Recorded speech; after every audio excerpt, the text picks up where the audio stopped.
Because I'm a big Anthrax fan, can you go into your memory of doing that album with Rob?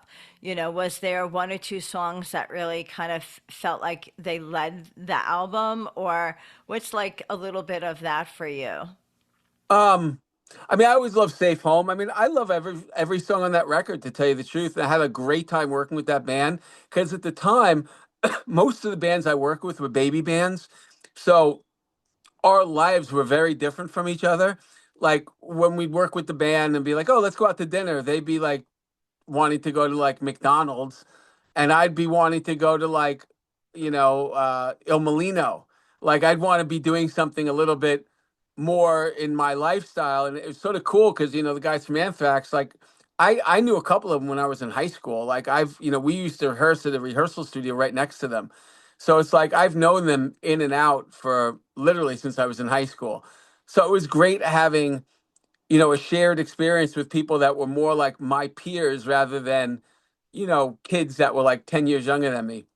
And, I always tell the story that it was really funny because when we were pitching, Rob and I had to pitch our ideas to Anthrax in order to get the gig. So, we all sat in the room and listened to the demos and different things. And I told them how my vision of where I think the songs were and what should happen. And the whole time, like Charlie was like shaking his head, like, yeah, yeah, yeah. And Scott was like just stone faced stoic, like no emotion. And it's funny. So we got the gig, and after we made the record, we went out for pizza at Patsy's, which is actually part of my Facebook profile. Patsy's in Harlem. I got the pizza from that dinner with Rob Caggiano and Scott Ian. And at dinner, I said to Scott, I was like, "Man, I'm so glad that we worked together this record. I had such a great time." I said, "You weren't feeling it at first, huh? You weren't feeling it at all."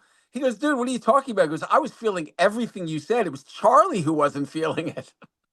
I'm like, "Oh my God." Like literally, he was like shaking his head, like enthusiastic. I thought that I had him sold, and I thought Scott was like, I don't know about this guy, but it was the exact opposite, which is really funny.